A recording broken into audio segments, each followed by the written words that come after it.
Good morning, dear students. Welcome to this online lecture. I am Mr. Rahul Pawar. In today's lecture, we are going to see the another example on the topic internal reconstruction. This is the second example on this topic.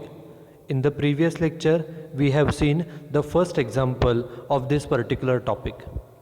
In the previous lecture, we have seen that in internal reconstruction, we are given one balance sheet and certain adjustments. And with the help of balance sheet and adjustments, we have to give the journal entries in the books of the company.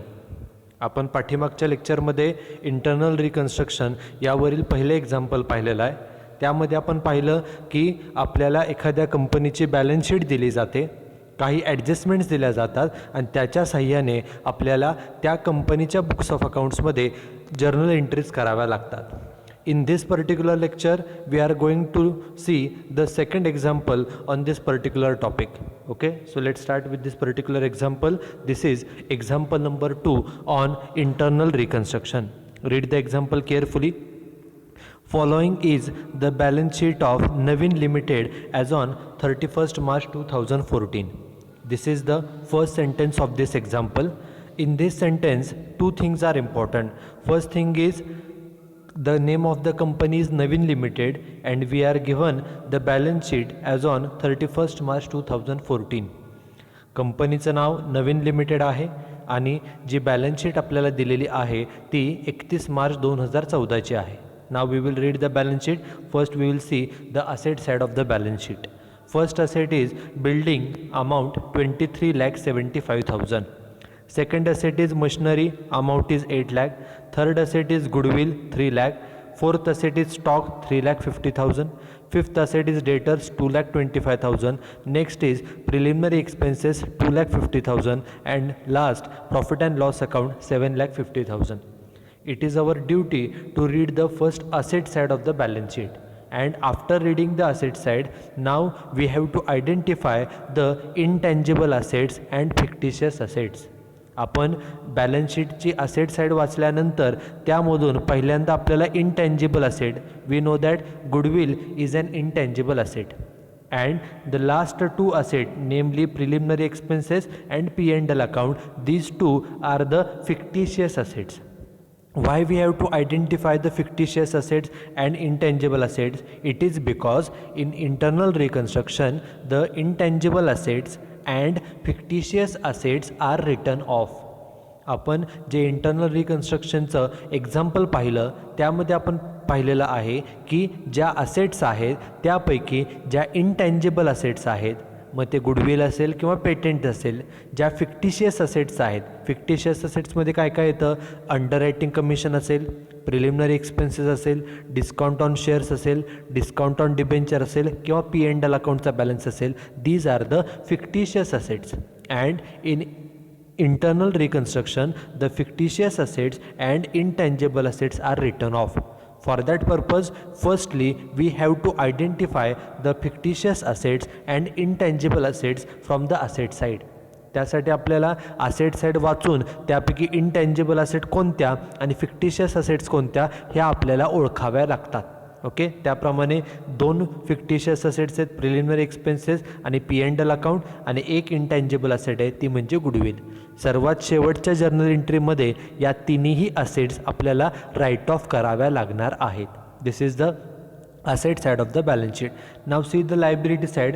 First liability is 15,000 7% preference shares of ₹100 each.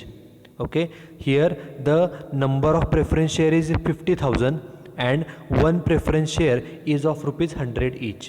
एक preference share किती रुपयाचा आहे, 100 रुपयाचा आहे. आणि असे आपले preference shares आहेत किती तर 15,000. आपलं प्रेफरन्स कॅपिटल झालं 15 लाख रुपये. Second point, 2,75,000 equity shares of ₹100 each. Capital is 27,50,000. Here number of equity shares is 2,75,000 and one equity share is of ₹10 each. एक इक्विटी शेअर किती रुपयाचा आहे, 10 रुपयाचा आहे. आणि अशी इक्विटी शेअरची संख्या किती आहे तर 2,75,000. In the previous example also we have studied that in case of internal reconstruction, the capital the preference share capital, the equity share capital is reduced. Okay, so we should know what is the paid up value of the existing shares. एका equity शेअरची value 10 रुपये आहे आणि एका preference शेअरची value 100 रुपये. ती किंमत ही ॲडजस्टमेंटमध्ये कमी करून आपल्याला सांगितली जाते. These are the two capitals, equity capital and preference capital. Now there are 3 liabilities. First liability is debenture 3 lakh, creditors 4 lakh and bills payable 1 lakh. And total of liability side is assets and liability side is 50,50,000. ही झाली balance sheet. आता adjustment बघा काय सांगितलं आहे. The scheme of reconstruction was approved by the court. In the previous example also the same sentence was given. That is the scheme of internal reconstruction is approved by the court. We know that for doing the internal reconstruction of a company, we have to take the permission from the court. And if court permits, then and then only company can go for the capital reduction, that is internal reconstruction. Internal reconstruction करण्यासाठी, ज्यालाच आपण capital reduction असं म्हणतो, ते करण्यासाठी आपल्याला त्या कंपनीला कोर्टाची परवानगी घ्यावी लागते आणि नंतरच ते रिकन्स्ट्रक्शन करू शकतात. आपल्याला काय काय पॉईंट सांगितलेत बघा. First point is the preference shares to be reduced to ₹80 per share. आपण प्रिव्हियस एक्झाम्पलप्रमाणे एक एक ॲडजस्टमेंट वाचून लगेच त्याची जर्नल एंट्री आणि लगेच त्याचा बॅलन्स शीटमध्ये इफेक्ट देखील करणार आहोत. आपल्याला सर्वात शेवटी सांगितले बघा, give journal entries and prepare balance sheet in the books of Naveen limited. जी नवीन लिमिटेड नावाची कंपनी आहे त्या कंपनीच्या बुक्समध्ये आपल्याला जर्नल एंट्रीज करायच्या आहेत. त्याचबरोबर त्या कंपनीच्या बुक्समध्ये आपल्याला बॅलन्स शीट तयार करायची आहे. ओके, सो पहिली त्यांनी ॲडजस्टमेंट काय सांगितले, जे प्रेफरन्स शेअर्स आहेत त्याची किंमत रिड्यूस करा. रिड्यूस करा म्हणजे कमी करा. किती कमी करा? ₹2.80 पर शेअर. एका शेअरची किंमत 80 रुपये करा प्रेफरन्स शेअरची. बघा एक्झाम्पलमध्ये प्रेफरन्स शेअर, एक शेअर आहे कितीचा? एक शेअर आहे 100चा. 100 रुपयेचा शेअर 80 रुपये करा म्हणजे कितीनं कमी करा सांगितलं आहे? 20 रुपयानं शेअर कमी करा. एक शेअर 20 रुपयानं. मग आता हा प्रेफरन्स शेअर आहे. प्रेफरन्स शेअर कॅपिटल लायबिलिटीला आहे, बरोबर. आणि लायबिलिटीचा बॅलन्स असतो क्रेडिट, बरोबर. लायबिलिटीचा बॅलन्स असतो क्रेडिट, त्यामुळे हे जे प्रेफरन्स कॅपिटल आहे त्याचा देखील बॅलन्स आहे क्रेडिट. आणि क्रेडिट बॅलन्स कमी करण्यासाठी अपोजिट एंट्री करायची. मग बॅलन्स आहे क्रेडिट, त्याचा कॅपिटल कमी करण्यासाठी त्याला अपोजिट, क्रेडिटला अपोजिट असतं डेबिट, त्यामुळे प्रेफरन्स कॅपिटलला द्यायचं डेबिट. कितीनं डेबिट द्यायचं बघा. आपले शेअर्स आहेत 15,000 आणि एका शेअरची किंमत 20 रुपयानं कमी करायची आहे. मग 15,000 शेअर्सची 20 रुपयाप्रमाणे कितीनं कॅपिटल कमी करायला सांगितलं त्यांनी? 3 लाखानं. आणि आत्ताच मागाशी मी सांगितलं की प्रेफरन्स कॅपिटलचा बॅलन्स हा क्रेडिट असतो आणि तो कमी करण्यासाठी अपोजिट एंट्री करा. अपोजिट म्हणजे त्याला डेबिट द्या. म्हणून बघा 7% preference share capital account debit, कॅपिटलला द्या डेबिट आणि राहिलेल्या ठिकाणी capital reduction account to capital reduction account. नॅरेशनमध्ये बघा, being reduction of 15,000 preference shares of ₹100 each to ₹80 each. 15,000 preference shares जे 100 रुपयाचे आहेत ते 80 रुपयाचे केले. म्हणजे प्रत्येक शेअरची किंमत 20 रुपयाप्रमाणे असे 15,000 शेअरची किंमत 3 लाखानं कमी झालेली आहे. दिस इज द फर्स्ट एंट्री. आता आपण याचा जर इफेक्ट केला बॅलन्स शीटमध्ये, शेअर्स किती आहेत? 15,000 आणि आता नवीन शेअरची किंमत किती करायला सांगितली? 80 रुपयाप्रमाणे. जुना शेअर 100चा होता, तो 80 करायला सांगितला आहे. म्हणजे नवीन बॅलन्स शीटमध्ये तो 80 प्रमाणे दिसेल. मग बघा बॅलन्स शीटमध्ये 15,000 शेअर्स 80 प्रमाणे. ही बॅलन्स शीट आहे. लायबिलिटीला बघा 15,000, 7% प्रेफरन्स शेअर्स ऑफ ₹80 ईच, 80 प्रमाणे. मग 15,000 शेअर 80 प्रमाणे प्रेफरन्स कॅपिटल झालं 12 लाख रुपये. जे ॲडजस्टमेंटमध्ये शेअरची किंमत करायला सांगितलेली आहे त्याप्रमाणेच नवीन बॅलन्स शीटला कॅपिटल हे दाखवलं जातं. हे झालं preference share capital. Now see the second adjustment. Second adjustment is relating to equity shares. बघा, the equity shares to be reduced to ₹5 per share. Equity शेअरची किंमत किती करायला सांगितले? 5 रुपयेप्रमाणे करायला सांगितलेली आहे. बघा ॲडजस्टमेंटमध्ये, बॅलन्स शीटमध्ये आपला एक इक्विटी शेअर आहे किती रुपयाचा? इक्विटी शेअर आहे 10 रुपयाचा. 10 रुपयाचा शेअर 5 रुपयाचा करा. मग साधं सिंपल आहे. 10 रुपयाचा शेअर आहे तो 5 रुपयाचा करायचा आहे म्हणजे त्याची किंमत 50% निम्मी होणार आहे. आत्ता आपलं कॅपिटल किती आहे 27,50,000. या 27,50,000 जे कॅपिटल आहे ते 10 रुपयेप्रमाणे ती किंमत आता 5 रुपये करायची. 10 रुपयाचं शेअर 5 रुपयाला करा म्हणजे त्याची किंमत 50% कमी करा. मग 27,50,000 जे आहे त्याच्या 50% जर आपण केलं तर ते तर 13,75,000. ओके, 13,75,000. मग आता आपलं इक्विटी कॅपिटल होतं. इक्विटी कॅपिटलचा बॅलन्स हा असतो क्रेडिट बॅलन्स आहे, तो कमी करण्यासाठी इक्विटी कॅपिटलला द्यायचं डेबिट. म्हणून बघा जर्नल एंट्रीमध्ये equity share capital account debit, त्याला दिलं डेबिट आणि राहिलेल्या ठिकाणी लिहायचं to capital reduction account. In making journal entries in respect of internal reconstruction, we have to open the capital reduction account. आपण इक्विटी कॅपिटल असेल किंवा मगाशी प्रेफरन्स कॅपिटल असेल, कॅपिटलचा बॅलन्स हा क्रेडिट असतो, तो कमी करण्यासाठी त्याला अपोजिट एंट्री करायची, म्हणून त्याला दिलं डेबिट. म्हणून प्रेफरन्स कॅपिटलला डेबिट, इक्विटी कॅपिटलला डेबिट द्यायचं आणि क्रेडिटला द्यायचं to capital reduction account. Narration बघा, being reduction of 2,75,000 equity shares of ₹100 each, of ₹10 each. Equity share 2,75,000 होते, एक शेअर 10 रुपयाचा होता, तो 10 रुपयाचा शेअर जो आहे तो आपण कितीचा केलेला आहे ₹2.5 इच. 10चा शेअर 5चा केला. ओके, म्हणजे 13,75,000 कमी रक्कम केली. बॅलन्स शीटला इफेक्ट काय होईल, आपलं कॅपिटल हे 27,50,000 जे दिसत होतं ते 10 रुपयेप्रमाणे होतं, ते आता शेअर 5 रुपयाचा म्हणजे निम्मा केलेला आहे. निम्मा केला म्हणजे तो कितीनं कमी केला, 13,75,000 कमी केला. म्हणजे आता राहिल्यासुद्धा तो 13,75,000 5 रुपयेप्रमाणे. बघा लायबिलिटी साईडला 2,75,000 इक्विटी शेअर्स ऑफ ₹5 इच, किती 13,75,000. जुना शेअर 10 रुपयाचा होता, तो 5चा करा म्हणजे 5 कमी होईल आणि 5 रुपयाला तो दिसेल. त्यामुळे 5 रुपये म्हणजे तेवढ्याच रकमेनं कॅपिटल कमी झालं आणि तेवढ्याच रकमेचं कॅपिटल हे बॅलन्स शीटच्या लायबिलिटी साईडला. ह्या झाल्या 2 एंट्री, इक्विटी कॅपिटल आणि preference capital. Now see the third journal entry. Third सांगितलं आहे, the creditors agree to take over stock in full settlement of their claim. जे क्रेडिटर्स आहेत त्यांनी मान्य केलं की आम्हाला फक्त जो स्टॉक आहे तो द्या आणि आम्ही आमचा क्लेम सेटल करतो. आपल्याला माहिती आहे की जेव्हा क्लेम सेटल होतो तेव्हा डिस्काउंट काहीतरी, फरक, प्रॉफिट किंवा लॉस काहीतरी येतो. क्रेडिटर्स किती रुपयाचे आहेत बघा, क्रेडिटर्स आहेत 4 लाखाचे. मग 4 लाखाचे क्रेडिटर्स आपण सेटल करतो आहे कसे, तर त्यांना आपला काय देतो आहे स्टॉक आहे कितीचा 3.5 लाख रुपयाचा. बरोबर, त्यांनी काय सांगितलं, त्यांना स्टॉक द्या. मग 4 लाखाची लायबिलिटी आहे, ती पेड करण्यासाठी आपण त्यांना आपले 3.5 लाख रुपयाची असेट देणार आहोत.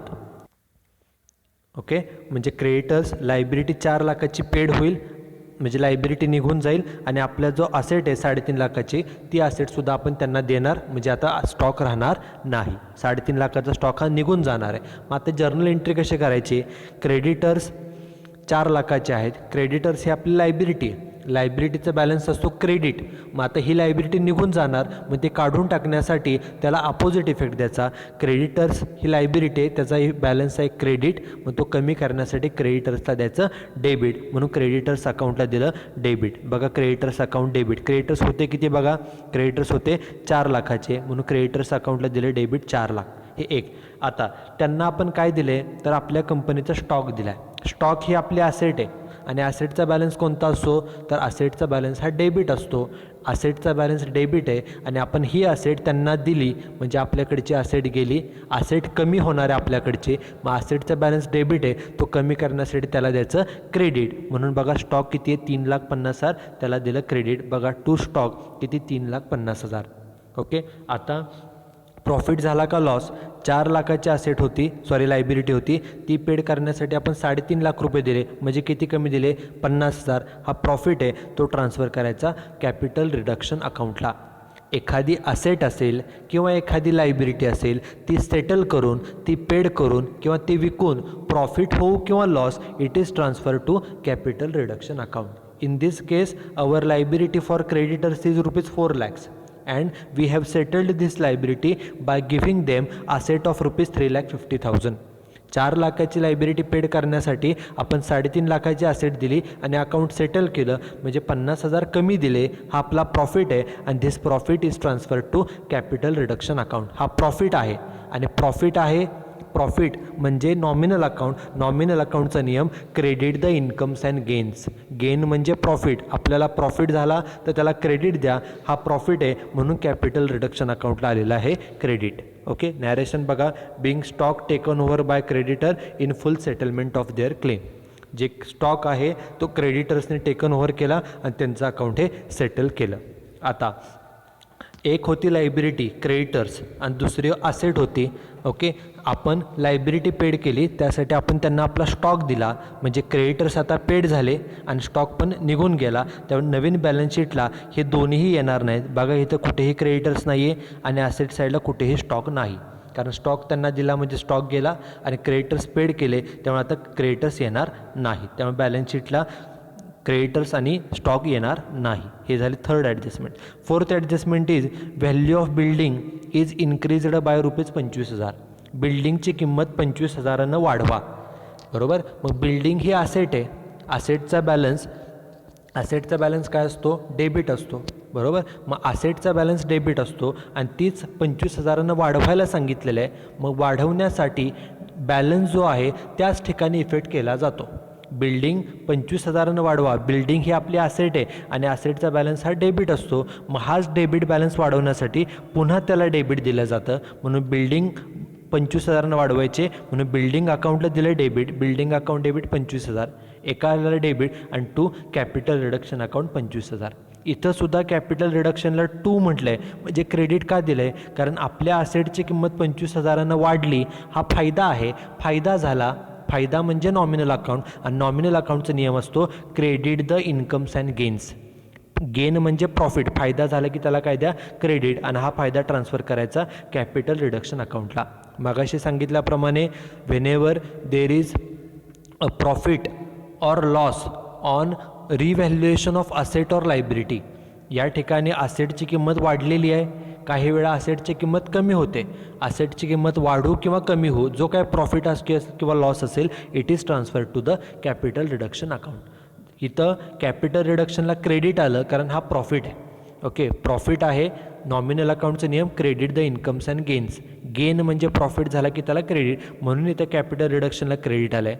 पुढच्या ॲडजस्टमेंटमध्ये आपल्याला येणार आहे की एखाद्या असेटची किंमत कमी झाली, असेटची किंमत कमी झाली हा लॉस आहे. लॉस झाला, आपण लॉसला नेहमी डेबिट देतो. Debit the expenses and losses.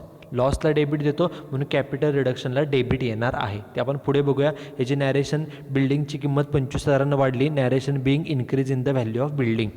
कितीनं किंमत वाढली आहे? 25,000. जुनी किंमत किती होती बघा? जुनी किंमत होती 23,75. 23,75मध्ये ती 25,000 वाढली म्हणजे ती आता झाली 24 लाखाची. बघा नवीन बॅलन्स शीटला बिल्डिंग कितीची आली? 24 लाखाची. लगेच बॅलन्स शीटला सुद्धा आपण इफेक्ट केला. पुढची ॲडजस्टमेंट वाचा. Fifth adjustment, value of machinery is depreciated by ₹1,00,000. Machinery आपली असेट आहे, त्याची किंमत 1,00,000 कमी करा. असेटची किंमत कमी होणार म्हणजे आपल्याला तोटा होणार आहे. तोटा झाला की कॅपिटल रिडक्शन अकाउंटला येणार debit. Capital reduction account debit किती? 1,00,000. आता मशिनरीची किंमत कमी करा. मशिनरी बघा, मशिनरी बॅलन्स शीट बघा, ही मशिनरी आहे. मशिनरी आहे कितीची? 8,00,000ची. मशिनरी आपली असेट आहे आणि असेटचा बॅलन्स कोणता असतो? तर असेटचा बॅलन्स असतो डेबिट.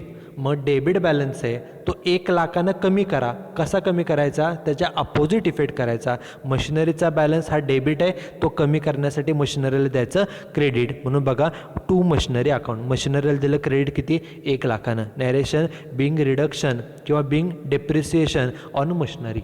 मशिनरीवरती आपण डेप्रिसिएशन चार्ज केलं किंवा मशिनरीची किंमत 1,00,000 कमी केली. मशिनरी होती कितीची बघा? बॅलन्स शीटप्रमाणे मशिनरी होती 8,00,000ची आणि ती किंमत कितीनं कमी करायला सांगितले? 1,00,000 कमी करा. 8,00,000 होती ती 1,00,000 कमी केली. मग राहिली कितीची? 7,00,000ची. बघा असेट साईडला मशिनरी राहिली किती रुपयाची? तर 7,00,000 रुपयाची. ओके, मशिनरी ही असेट आहे. असेटचा बॅलन्स हा डेबिट असतो, तो कमी करण्यासाठी मशिनरीला दिलं क्रेडिट. त्याला दिलं क्रेडिट. बरोबर, आणि कॅपिटल रिडक्शनला डेबिट का आलं? कारण असेटची किंमत कमी झाली, हा तोटा आहे. तोटा झाला की कॅपिटल रिडक्शन अकाउंटला डेबिट. तोटा झाला की कॅपिटल रिडक्शन अकाउंटला डेबिट. फायदा झाला की कॅपिटल रिडक्शन अकाउंटला क्रेडिट. हे सर्वात महत्त्वाचं. पुढे बघा काय सांगितले, sixth adjustment, debentures to be reduced by 10%. डिबेंचरची किंमत रिड्यूस करा, कमी करा, किती टक्क्यानं? 10%. डिबेंचर आहेत कितीचे? 3 लाखाचे. 3 लाखाच्या 10% म्हणजे 30,000 कमी करा. सांगा, डिबेंचर ही लायबिलिटी आहे, लायबिलिटीचा बॅलन्स असतो क्रेडिट, बरोबर. लायबिलिटीचा बॅलन्स हा क्रेडिट असतो, मग तो कमी करण्यासाठी काय केलं पाहिजे? त्याच्या अपोजिट म्हणजे डेबिट दिलं पाहिजे. म्हणजे डिबेंचरला डेबिट द्यायचं किती रुपयानं? 3 लाखाच्या त्यांनी सांगितले 10%. 3 लाखाच्या 10% म्हणजे 30,000. बघा पुन्हा एकदा, डिबेंचरची किंमत कमी करायची. डिबेंचर ही लायबिलिटी आहे आणि लायबिलिटीचा बॅलन्स असतो क्रेडिट. मग क्रेडिट बॅलन्स कमी करण्यासाठी त्याला काय केलं पाहिजे? अपोजिट म्हणजे डेबिट. म्हणून डिबेंचरला द्यायचं डेबिट किती? 30,000. बघा journal entry, debenture account debit किती? 30,000. आता डिबेंचरला दिलं डेबिट आणि टू काय म्हणायचं? To capital reduction. कॅपिटल रिडक्शनला क्रेडिट का आलं? कारण डिबेंचर ही आपली लायबिलिटी आहे. एखादी लायबिलिटी कमी झाली, त्यांनी सांगितले डिबेंचर ही लायबिलिटी 10,000ने 10%ने कमी करा. मग लायबिलिटी जेव्हा कमी होते तेव्हा तो आपला प्रॉफिट असतो. आणि नॉमिनल अकाउंटचा नियम, credit the incomes and gains. Gain, profit झाला, गेन झाला की त्याला काय द्यायचं असतं? क्रेडिट. म्हणून त्याला दिलं इथं credit to capital reduction account. Narration being reduction in the value of debenture. डिबेंचरची व्हॅल्यू कमी केली. आता किंमत झाली किती बघा, जुने डिबेंचर कितीचे होते? 3 लाखाचे. 3 लाखाचे डिबेंचर होते, ते आपण कमी कितीनं केले? 30,000नं. 3 लाखातून 30,000 केले, राहिले किती? 2,70,000. बघा नवीन बॅलन्स शीटला डिबेंचर किती? 2,70,000 रुपये, बरोबर. पुढे बघा पुढचे ॲडजस्टमेंट काय? Last adjustment 7, all intangible assets should be return of. सर्व इनटेंजेबल असेट आपल्या एक्झाम्पलमध्ये मग सुरुवातीला आपण आयडेंटिफाय केलं, इनटेंजेबल असेट एकच आहे, ते आहेत किती? गुडविल 3 लाख. पण न सांगता इनटेंजेबल असेट बरोबर ज्या फिक्टिशियस असेट्स आहेत, प्रिलिमिनरी आणि P&L, हे सुद्धा राईट ऑफ करायचं असतं. मग बघा आता ह्या 3 असेट्स आहेत. असेटचा बॅलन्स काय असतो? डेबिट, बरोबर. असेटचा बॅलन्स हा डेबिट असतो. मग ते काढून टाकण्यासाठी त्याला अपोजिट एंट्री करायची. डेबिट असतो बॅलन्स, मग ते कॅन्सल करण्यासाठी त्याला काय द्यायचं? क्रेडिट. म्हणून गुडविलला क्रेडिट, प्रिलिमिनरी एक्सपेन्सेसला क्रेडिट आणि P&Lला सुद्धा क्रेडिट. किती? गुडविल 3 लाख, 3 लाख, 2.5 लाख आणि 7.5 लाख. बघा शेवटच्या एंट्रीमध्ये त्याला credit, goodwill 3 lakh, preliminary 2.5 lakh आणि P&L अकाउंट किती? 7.5 लाख. ह्या तिन्हीसुद्धा असेट्स आहेत, असेट्स आहेत आणि असेटचा बॅलन्स हा डेबिट असतो. या असेट काढून टाकण्यासाठी, कमी करण्यासाठी त्याला अपोजिट इफेक्ट द्यायचा. अपोजिट म्हणजे त्याला द्यायचं क्रेडिट. म्हणून इथं गुडविलला, प्रिलिमिनरीला आणि P&Lला दिलेलं आहे क्रेडिट. आता हे झालं अमाऊंट आपण मेन्शन केल्या. आता ही शेवटची एंट्री करताना सर्वात महत्त्वाचं असतं कॅपिटल रिडक्शन अकाउंटचा बॅलन्स शोधून काढणं. तो किती आला आहे? 16,80,000. तो कसा आला बघा, पहिल्या एंट्रीपासून बघायचं. पहिल्यांदा कॅपिटल रिडक्शनला क्रेडिट किती आहे? 3 लाख. सर्व ठिकाणी क्रेडिटच असतं, फक्त काही ठिकाणी डेबिट असेल तर तो नेट बॅलन्स फाइंड आउट करायचा. पहिल्यांदा आपण क्रेडिटची बेरीज करूया. क्रेडिट बॅलन्स किती आहे कॅपिटल रिडक्शनचा? 3 लाख. परत इथं किती आहे? 13,75,000. बेरीज करा, हे 3 लाख आणि हे 13,75,000 किती झाले? 16,75,000. प्लस इथं 50,000 आहे, 16,75,000मध्ये हे ॲड केले, 17,25,000 झाले. 17,25,000मध्ये हे 25,000 कॅपिटल रिडक्शनचे ॲड केले, 17,50,000 झाले. 17,50,000 अजून एक क्रेडिट आहे बघा, 17,50,000 आणि हे कॅपिटल रिडक्शनचे 30,000. 17,50,000 आणि 30 किती? 17,80,000. आता 17,80,000 हे सर्व आपण क्रेडिटची बेरीज केली, किती आली? 17,80,000.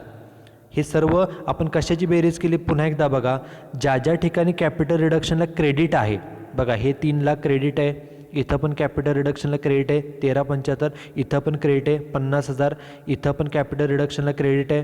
त्यानंतर इथं फक्त डेबिट आहे, हे आपण पोस्टिंग वाचलेलं नाही आहे. इथं पण कॅपिटल रिडक्शनला क्रेडिट आहे. हे सर्वांची बेरीज झाली 17,80,000. ही क्रेडिट आहे. हे जे आपण टोटल केलेली आहे, किती आलेली आत्तापर्यंतची आपली बेरीज? 1 मिनिट. आत्तापर्यंतची जी आपली बेरीज आलेली आहे ती आलेली आहे 17,80,000 आणि ही बेरीज जी आपण केली ही क्रेडिटची आहे. कॅपिटल रिडक्शनला एवढ्यानं क्रेडिट आलेलं आहे. आता डेबिट किती आहे बघा जर्नल एंट्रीमध्ये. पहिल्या जर्नल एंट्रीमध्ये कुठेही कॅपिटल रिडक्शनला डेबिट नाही. इथं पण कुठेही डेबिट नाही आहे, फक्त एका ठिकाणीच आहे ते इथं. ते किती रुपयानं आहे? 1 लाखानं. बाकी कुठेही कॅपिटल रिडक्शनला डेबिट नाही. मग 1 लाखच बेरीज आहे. मग बघा 1 लाख रुपयानं डेबिट आहे, बरोबर. 1 लाख रुपयानं काय आहे? तर डेबिट आहे. मग आपण नेट बॅलन्स फाइंड आउट कसा करायचा? बेरीज कोणती मोठी आहे? क्रेडिटची 17,80,000. त्यातून हे दुसरा बॅलन्स जो आहे डेबिट तो वजा करा. 17,80,000तून 1 लाख गेले, फरक राहिला किती सांगा? 17 लाखातनं 1 लाख गेले, राहिले 16,80,000. आणि हे कुठले राहिले? तर क्रेडिट राहिलेला आहे, बरोबर. हा क्रेडिट बॅलन्स जो मोठा बॅलन्स आहे तो शिल्लक राहणार किती? 16,80,000. हा क्रेडिट बॅलन्स आहे. आणि हा बॅलन्स कशासाठी वापरला जातो? तर असेट्स राईट ऑफ करण्यासाठी.